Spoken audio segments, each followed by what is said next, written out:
নমস্কার, আমি হাওড়া থেকে সন্দীপ চক্রবর্তী। নবকিরণ অর্গানিক মাশরুম ফার্মের পক্ষ থেকে আমার ইউটিউব চ্যানেল সকলকে জানাই স্বাগত। আজকের বিষয়বস্তু হচ্ছে যে বেডে অনেক রকম প্রবলেম হয়, সেই প্রবলেম সংক্রান্ত ব্যাপারে আমি আলোচনা করব। দেখুন, এটা ভালো করে লক্ষ্য করবেন, এটা 6 তারিখের বেড, 6ই মে। এটাও দেখুন 6ই মে।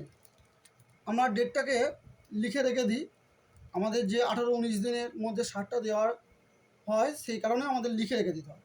আপনারাও এভাবে লিখে রেখে দেবেন, তাহলে অসুবিধা হবে না ডেটটা গণনার সময়।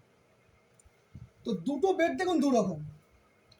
একটা বেড দেখুন পরিপূর্ণ মাশরুম ছড়িয়েছে, একদম পরিষ্কার সাদা, যে অ্যাঙ্গেল দিয়ে ঘোরাবেন সেই অ্যাঙ্গেল দিয়ে দেখুন একদম সাদা মাশরুম এখান পর্যন্ত চলে এসেছে, একদম নিচে থেকে একদম উপর পর্যন্ত।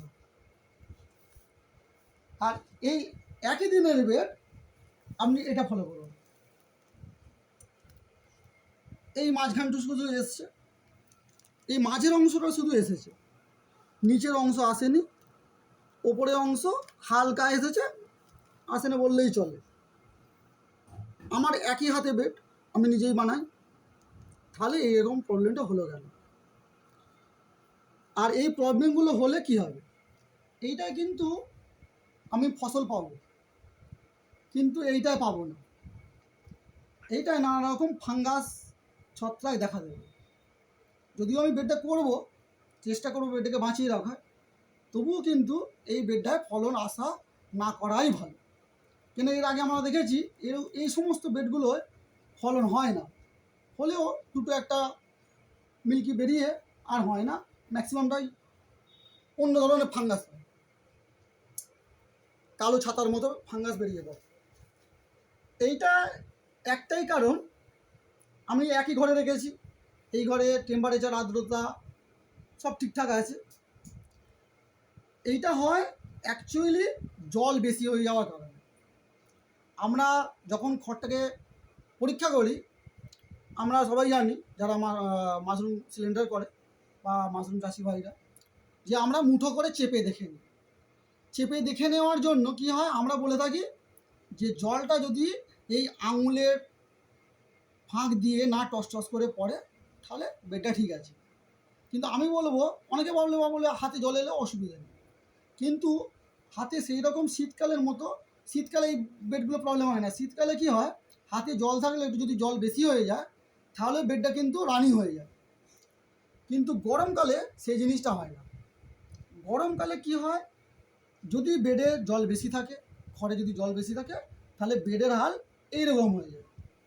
তো আমরা অনেক সময় কি করি, অনেকগুলো সিলিন্ডার বানাই, তো সেই অনুযায়ী খড়টাকে দেওয়া হয়, খড়টাকে ধরুন একটা সিটে পাতা হলো, এবার আমরা পাখার হাওয়ায় শুকিয়ে নিই।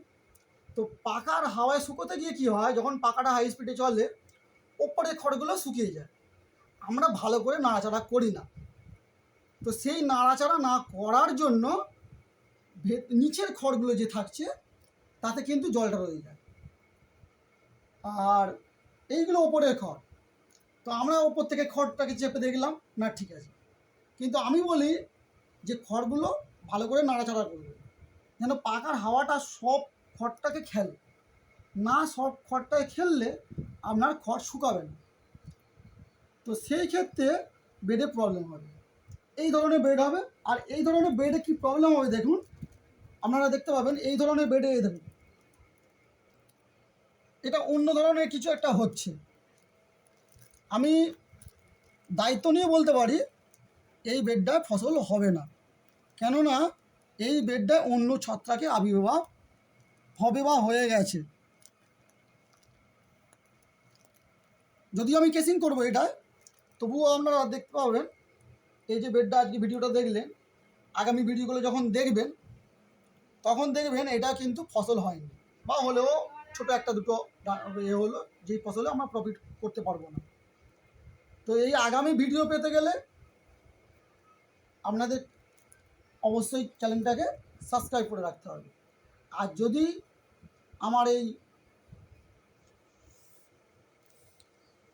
চ্যানেলটাকে ভালো লাগে অবশ্যই লাইক করবেন। যদি এটাকে কোনো কারোর কাজে লেগে থাকে, হ্যাঁ, এই মেসেজটা, তাহলে অবশ্যই একটা লাইক দেবেন। জুড়ে থাকবেন আমার সাথে, নবকিরণ অর্গানিক মাশরুম ফার্ম। আমি সব ভিডিওতে একটা কথাই মেসেজ দিই সকলকে, যে ভিডিও দেখে শুধু মাশরুম চাষ করতে যাবেন না, প্রচুর লস হয়ে যাবে। একটা ভালো প্রশিক্ষণ নেবেন, প্রশিক্ষণের পর থেকেই কিন্তু আপনারা এই ব্যবসাটা দায়িত্বের সাথে করতে পারবেন। নমস্কার, আর এই পর্যন্তই। ভালো থাকবেন, সুস্থ থাকবেন।